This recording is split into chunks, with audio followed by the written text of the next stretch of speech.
Hello, welcome back to UGC NET Exam Prep. In this lecture, we are going to cover the important topics of business environment and international business.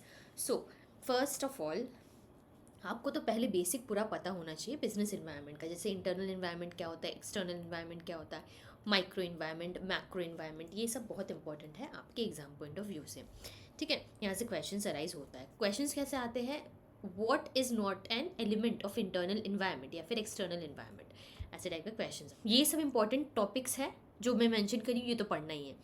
Extra आपको पढ़ना है, छोड़ करके नहीं जाना है, but ये बहुत इंपॉर्टेंट है, इसको इसको छोड़ करके आपको नहीं जाना है। इससे क्वेश्चंस आता ही आता है।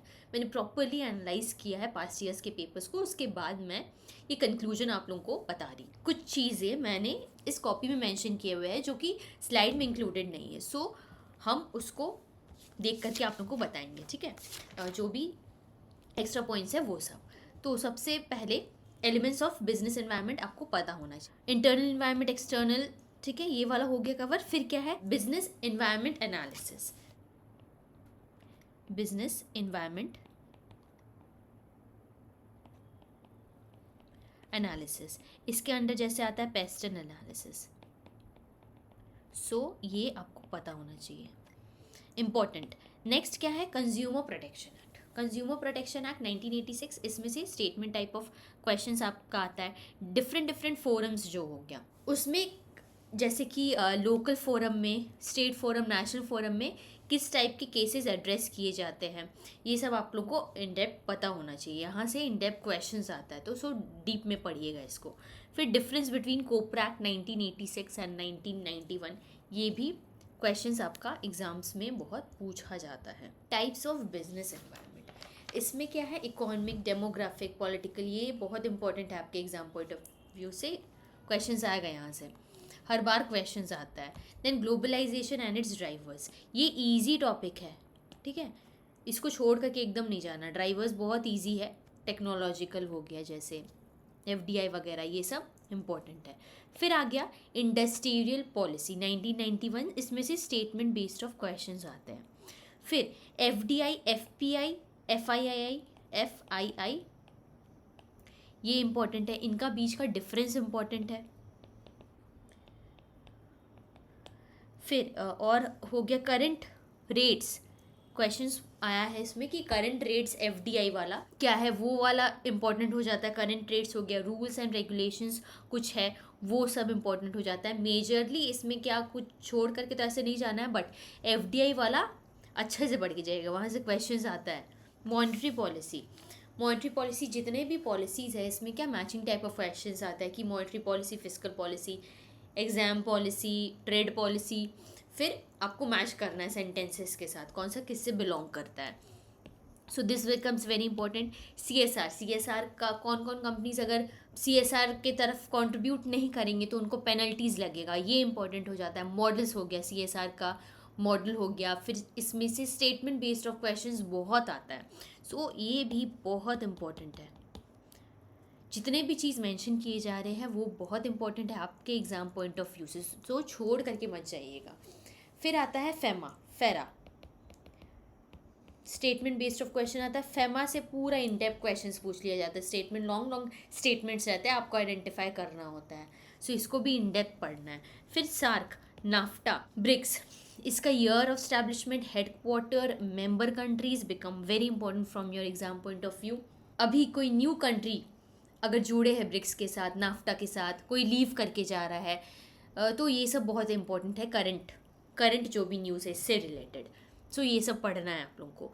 फिर रीजनल इकोनॉमिक इंटीग्रेशन की, कोई भी कंट्री अगर इंडिया किसी के साथ कोलैबोरेट हो रहा है या फिर कोई भी बड़ा कंट्री किसी के साथ इंटीग्रेट कर रहे हैं, सो ये सब करंटली जो भी हो रहा है ये सब बहुत इंपॉर्टेंट हो जाता है एग्जाम पॉइंट ऑफ व्यू से। Different modes of entry into international business, ये सब हमने कवर कर लिया है अपने क्लासेस में, सो आप लोग चाहे तो जा करके आई बटन में लिंक शेयर कर दूंगी, जा करके वो क्लासेस चेकआउट कर लीजिएगा। सो एक्सपोर्टिंग, लाइसेंसिंग, फाइनेंसिंग, इनका बीच का डिफरेंस हो गया, ये बहुत इंपॉर्टेंट है, इसको इन डीप में स्टडी करना है। ठीक है, ये वाले इन डीप एकदम अच्छा से स्टडी करना है, क्वेश्चंस आएगा ही आएगा। Modes of entry favourite topic है ये एकदम। फिर थ्योरीज ऑफ इंटरनेशनल ट्रेड किसने दिया है? Factor preposition theory, theory of absolute advantage, इसमें से भी डीप में स्टेटमेंट वाइज क्वेश्चंस आता है, ठीक है, ये सब आपको पढ़ना है। फिर levels of economic union, political union, free trade area, customs union हो गया, कॉमन मार्केट, ये सब इंपॉर्टेंट, इकोनॉमिक यूनियन, सो ये सब भी पढ़ना है। फिर एब्रीविएशंस आपको लर्न करना है। एक काम कीजिएगा, कॉपी में ना आप लोग मेंशन कर लीजिए, शॉर्ट फॉर्म मेंशन कीजिए, लॉन्ग फॉर्म मेंशन करिए, फिर ईयर ऑफ फॉर्मेशन, ये सब मेंशन कीजिए, फिर आपको पता चलेगा। देखिएगा ये कितना हेल्पफुल होगा आपके लास्ट मिनट रिविजन के लिए। एक पेज में सब लिखा रहेगा, एक पार्ट में फटाफट से आप लोग रिवाइज कर सकते हैं। देखिए गैट भी हो गया, WTO गैट हो गया, ये ना short form, long form, year of formation, ये सब आप लोग मेंशन कीजिएगा। फिर ब्रिटेन वुड्स फॉर्मेशन कब हुआ था, important bodies of WTO, function, amber box वगैरह, जो भी WTO का पार्ट है, ये सब आप लोगों को स्टडी करना है। एक बार साइट में जाकर के चेक कर लीजिएगा, WTO के साइट में जाकर के फंक्शंस हो गया, जो भी रीसेंट नहीं, जो भी फंक्शंस हैं, जो भी वहाँ मेंशन है, उन्हीं को मान्यता NTA देंगे। अगर कोई भी ऑप्शन आप लोग चूज़ कर लेंगे ना एग्ज़ाम में, तो उसको मान्यता नहीं मिलेगा। इसीलिए कन्फ्यूजन करने के लिए भी एक्स्ट्रा फंक्शंस या ऑब्जेक्टिव्स दे दिए जाते हैं। सो वहाँ से जाकर के चेक करके एक बार ऑब्जेक्टिव्स में, मतलब अपने नोट्स वगैरह में ऐड कर लीजिएगा आप लोग, ठीक है। फिर आता है ट्रिम्स, फुल फॉर्म इनका, मैचिंग हो गया, मैचिंग में आता है ये सब। बहुत स्टेटमेंट वाइज क्वेश्चंस भी दिया जाता है। कन्फ्यूजन करने के लिए ट्रिप्स का ट्रिम्स में डाल दिया जाएगा, ट्रिम्स का ट्रिप्स में डाल दिया जाएगा, सो कन्फ्यूजन करने के लिए वो भी होता है। सो ये सब आप लोग को अच्छे से देखना है। फिर IMF हो गया, IMF भी बहुत इंपॉर्टेंट है एग्जाम पॉइंट ऑफ व्यू से। वर्ल्ड बैंक का जितने भी 5 इंस्टीट्यूशंस हैं, उनका वर्किंग IFC हो गया, IDA। अब देखिए IFC, IDA, ये सब भी शॉर्ट फॉर्म में दिया है ना, ये सब भी लॉन्ग फॉर्म में आप लोग मेंशन कीजिएगा। Short form, long form, formation, year of formation, उनका कुछ भी वर्किंग वगैरह शॉर्ट में लिख लीजिएगा, रिविजन में हेल्प हो जाएगा, ठीक है। ये सब मेंशन करना है आपको। देन स्कीम, IMF का scheme, objective, establishment, member countries, very important from exam point of view. ये सबको डीप में स्टडी करना है। WTO डीप में, गेट पूरा हिस्ट्री वगैरह पूरा डीप में चले जाना आप लोगों को। IMF का भी वैसे ही करना है। मोस्ट फेवर्ड नेशन, जो मोस्ट फेवर्ड नेशन है ये, इसका मतलब भी आप लोगों को पता होना चाहिए। फिर UNCTAD, इसका भी आपको पता होना चाहिए। फंक्शंस हो गया, ऑब्जेक्टिव्स हो गया, है ना। Then year of formation, member countries, इसका भी पता होना चाहिए। यहाँ से भी क्वेश्चंस 2-3 बार इससे भी क्वेश्चंस अराइज हुए हैं।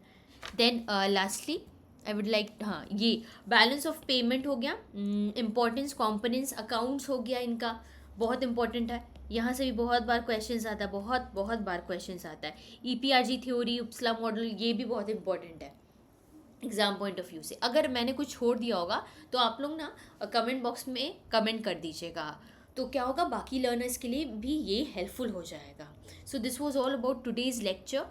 Thank you. I hope that this lecture is going to be helpful for you all. Once again, thank you. Take care. Bye-bye and keep studying.